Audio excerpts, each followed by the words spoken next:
कभी आप कवरेज करिए जा करके। फ्रंट से पुताई होती है, पीछे साइड काला काला है पूरा। ये स्थितियां हैं। कर्मचारी तखत पर बिस्तर पर बैठा हुआ है, नीचे पानी, फर्श पर पानी ही पानी भरा हुआ है। ये बहुत विकट घटना घटी थी। छत गिरी थी, कुछ लोग उसके नीचे दब के मरे भी थे। वही स्थिति फिर आएगी। प्राइवेट कंपनियों को टेंडर देती है और वो काम होते हैं। आपने दिखाया तो यहाँ से, लेकिन अगर आप दबा के देखिए जगह जाके तो पानी वानी इसमें कुछ भी नहीं है। ये केवल 100 पीस के रूप में लगा हुआ है। एनी रेलवे मेंस कांग्रेस आज एनईआर प्रबंधक कार्यालय पर प्रदर्शन कर रहा है। गेट मीटिंग है, प्रेम मीटिंग है। हमारे साथ बातचीत करने के लिए राकेश जी मौजूद हैं। क्या कहेंगे, आज आप लोग द्वार पे बैठे हैं, बिल्कुल प्रबंधक कार्यालय पर आज दोपहर से बैठे हैं, क्या मांगे हैं आप? सबसे पहले तो आपको बताना चाहूंगा, ये प्रेम मीटिंग जो शब्द आपने इस्तेमाल किया, ये प्रेम मीटिंग मजबूरन इन्होंने करने पर मजबूर किया है। ये जो प्रेम मीटिंग होती है, ये डिवीजन कार्यालय का एक सभागार है, उसमें होती है। उसमें ये हमारे मंडल मंत्री SC/ST एसोसिएशन हैं, ये भी मौजूद रहते हैं। एक हमारे यहाँ संगठन होता है OBC एसोसिएशन, वो भी मौजूद रहता है। और जो सत्ताधारी यूनियन होता है वो भी मौजूद रहता है। लेकिन ये रेल प्रशासन पिछले 2 साल पे वो मीटिंग नहीं आयोजित कर रहा है। प्रेम मीटिंग में हम कर्मचारी ग्रीवांशों को रखते हैं और प्रशासन से जवाब लेते हैं कि इसको आप कब हल करेंगे, या इसको आप हल क्यों नहीं कर रहे हैं। अगर गलत कर रहे हैं तो आप क्यों गलत कर रहे हैं। लेकिन रेल प्रशासन इस प्रकार की मीटिंगें करना ही नहीं चाहता है। हमारे मंडल रेल प्रबंधक महोदय कहते हैं कि आप तो हमारे टेबल पर आकर के प्रेम मीटिंग कर जाते हैं, क्या जरूरत है आपको प्रेम मीटिंग करने की। मजबूरन हमको ये मीटिंग करनी पड़ रही। आपको बताना चाहता हूँ कि ये जो मीटिंगें होती हैं, ये गोंडा, बहराइच, नानपारा, लखीमपुर, मैलानी, गोरखपुर, आनंदनगर, बलरामपुर, बढ़नी, इन जगहों पर होती हैं। लेकिन रेल प्रशासन, और हर महीने होती हैं, कई मीटिंगें होती हैं। जैसे आवासों को लेकर के 2 महीने पर बैठक होती है, हॉस्पिटल की गुणवत्ता को लेके 1 महीने पर होती है। लेकिन पिछले 2 साल में कहीं 1 मीटिंग हुई, कहीं 2 मीटिंग हुई, हॉस्पिटल की 1-2 मीटिंग हुई, आवासों की कोई मीटिंगें ही नहीं हुई। अब जब हमने जबरदस्ती किया, जब धरने का इंटीमेशन दिया, तो पिछले 1 महीने में हर जगह मीटिंग हो रही है। ये आपके चैनल के माध्यम से। रेलवे आवास की बात की, रेलवे कर्मचारियों के आवास की अगर बात की जाए तो बड़े जर्जर है, देखने से भी डर लगता है। इस तरीके के मुद्दे जो है वो प्रबंधक सुनते हैं कि इग्नोर करते हैं? ये सामने आपको बिल्डिंग दिख रही होगी, इधर एक हमारा जो है का वो कंट्रोल बिल्डिंग है।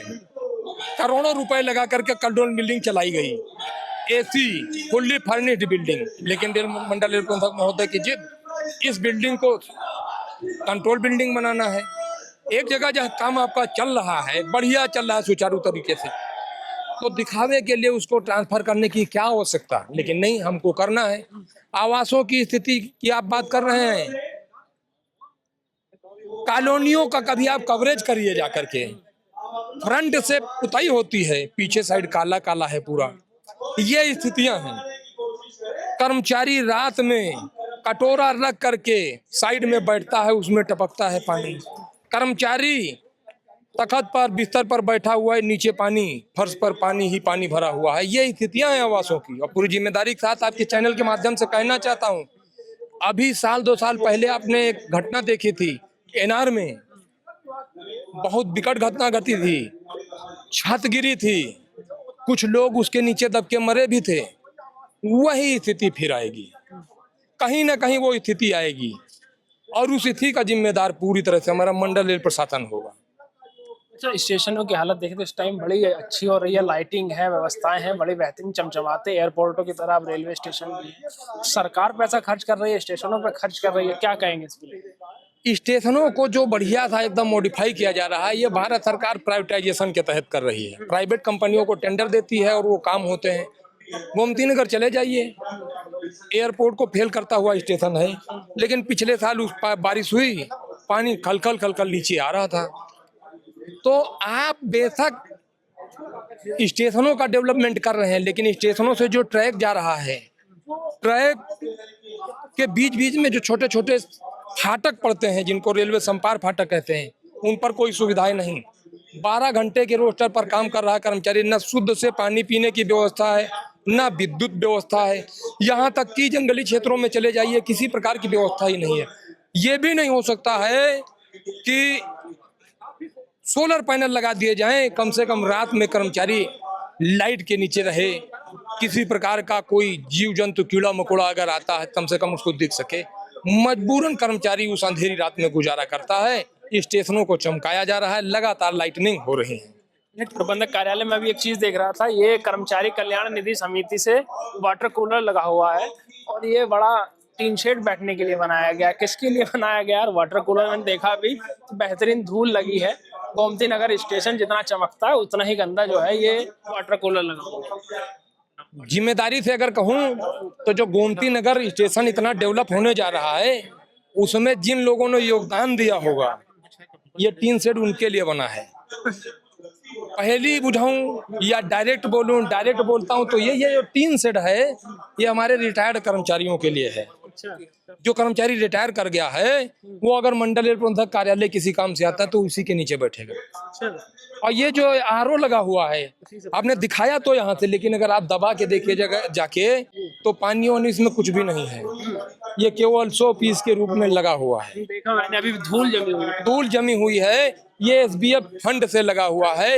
इसके ऊपर कोई कार्यवाही नहीं हो रही। पिछले 1 साल से लगातार आरओ मेंटेनेंस के लिए मैं रेल प्रशासन से कह रहा हूं, लेकिन रेल प्रशासन है कि उसके कान के नीचे जू तक नहीं रेंगता। एक फंड होता है जिसको कर्मचारी कल्याण निधि कहते हैं। कर्मचारी कल्याण निधि से ये लगाया जाता है और उसमें तमाम प्रावधान है, तमाम फंड जोनल स्तर से आता है, लेकिन वो जो है उसका कोई इस्तेमाल नहीं होता है। फंड पड़ा हुआ है।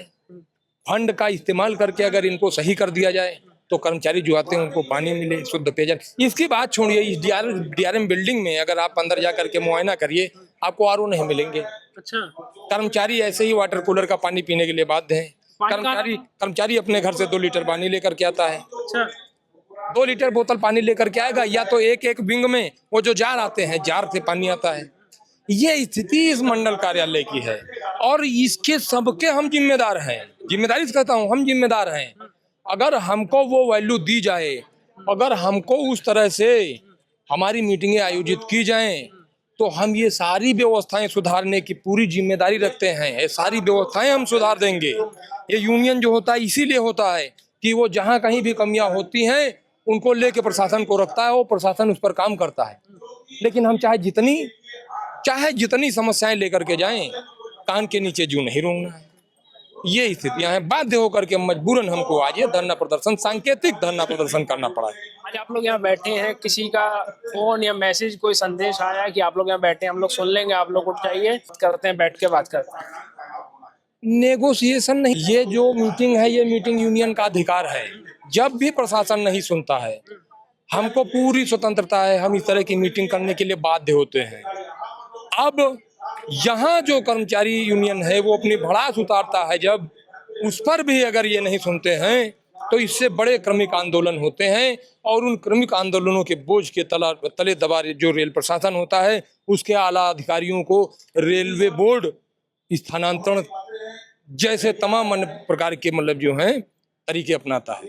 तो अगर अभी भी समय है, चेत जाएंगे, नहीं तो फिर वो भी स्थितियां आएंगी। इनके विरोध में हर तरह से हम लोग लामबंद होंगे और फिर उसका जो खामियाजा भुगतेंगे वो ये लोग भुगतेंगे। बहुत धन्यवाद। ये नॉर्थन ईस्टर्न रेलवे की तमाम समस्याएं थी जिन पर हमने बातचीत की। वाटर कूलर से लेकर जो बिल्डिंग में कर्मचारी खुद घर से 2 लीटर पानी लाते हैं, तमाम मुद्दों पर जो है बातचीत की गई है।